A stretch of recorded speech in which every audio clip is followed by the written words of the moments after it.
Hey everyone, welcome back to another CAD Dimensions Tech Tip. This week we are talking about two of the lesser known commands inside of the simulation module. So if you guys are using simulation, these two buttons right up here, the include image for report and the report generator right up top, are really good time-saving tips. So in this case we have a relatively simple study, right? We've got all of our parts, we've got a couple of bolt connectors in here, we've got all of our interaction information, we've got our fixtures, our loads, our mesh, and this study has been set up and run. So what we can do in this case, if we want to include a specific image or a specific view or whatever we might want to include in our post-processing, the first thing I'm going to do is prep my image to be added to the report. So I'm going to go ahead and click my include image for report.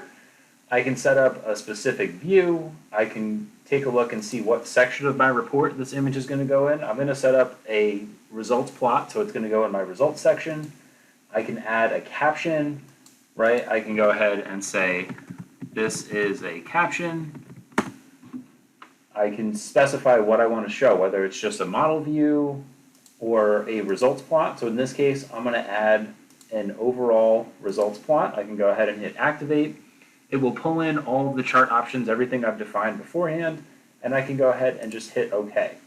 What that did was write that results file into the report. So now, when I come up to the report button, it will compile all of the different information, and I can pick and choose what options I want to turn on or off, right? I can do a description, assumptions, model information, all of the stuff in here.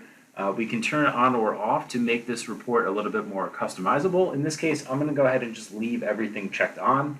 I can include header information like who built this part, what company I work for, company URL, logo, address, all of that really cool superfluous stuff we can add right directly in here, and we can go ahead and hit publish. So what that's going to do is it's going to bring up a report that is fully editable in Microsoft Word, and it will include all the options that we checked on, right? In this case, this is a full report because I left everything on.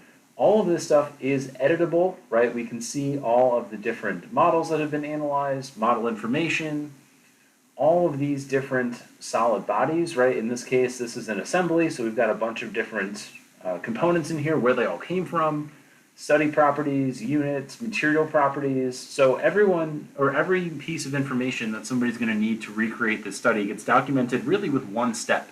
So rather than post-processing and writing up a report manually, we can go ahead and just hit the publish button and let SOLIDWORKS Simulation do all of that for us, right? All of our connector definitions, the strength details for all of our bolt connectors. We can see our factors of safety are very high in this case, so we are all set there. Connector forces, all of that good stuff, all the interaction information that's been set up, and last but not least, all of the results plots, right? This is some of the mesh information that we had captured. We have our resultant forces, and in this case, our study results, right? We can go ahead and see.